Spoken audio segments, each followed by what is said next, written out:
Good morning. आमच्या इकडे एवढा मोठा पाऊस चालू आहे. तुमच्याकडे पाऊस पडत आहे का? नक्की कमेंटमध्ये सांगा.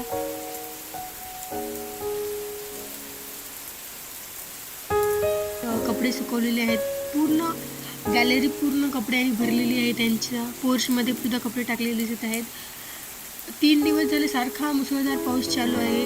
आमचे कपडे काही सुकत नाहीत. मी वर 3 दिवस झाले सारखे कपडे टाकत आहे. एवढा पाऊस, आजही एवढा मोठा पाऊस पडला. हे पहा कबूतर कसे दिसत आहे वरती. सगळीकडे जिकडे पाहावं तिकडे हिरवगार मस्त वातावरण दिसत आहे. पण बाहेर निघताच येत नाही. मध्ये घरामध्ये खूप थंड वातावरण झालेलं आहे. 3 दिवस झाले सारखा पाऊस पडत आहे. कालही पावसामुळे परीच्या स्कूलला सुट्टी दिली होती. फेस्टिवल साजरा करणार होते, पण खूपच पाऊस पडत होता, त्यामुळं सुट्टी देऊन टाकली होती स्कूलला सुद्धा.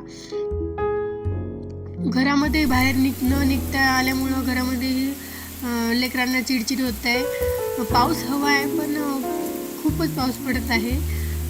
बाहेर कोणी दिसायला तयार नाही, कारण सारखा पाऊस हे पहा. माझी चादरही पावसामुळं, वारा खूप सुटल्यामुळं चादरही खाली पडली.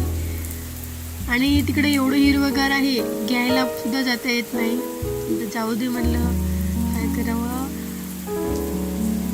आले होते तेच पाहण्यासाठी वरती. मग म्हणलं चला एक व्हिडिओ पण काढूया. तसंच वरती आले. त्या दिवशी पाऊस खूप मोठा पडला होता. काही 1-2 कपडे तसेच राहिले होते वरतीच. मग ते उचलून ठेवलं मी वर. मग पाहत होते इकडं तिकडं. पाणी खूप झालं होतं वरती. ओलंकीच झालं होतं सगळं. जिकडे पाहावं तिकडं हिरवगार. मग तिकडं म्हटलं देवासाठी फुलं आणायला जावं, पण कोणीतरी फुलं तोडलं होतं, त्यामुळं मी काही गेले नाही. म्हटलं चला पूजा आज फुलं नाही तेच करायची. इकडं कधी भेटतात कधी नाही भेटत. पावसामुळे मला वाटलं कोणी नाही तोडलं असेल, पण कोणीतरी तोडून घेतलं.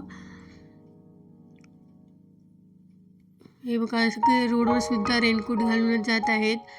मला वाटतं आत्ता काहीतरी निघालेत. एवढा मुसळधार पाऊस होता. हो का, 3 दिवसापूर्वीचे कपडे आताचेच आहेत, ओलेकीच आहेत, वाळले सुद्धा नाहीत.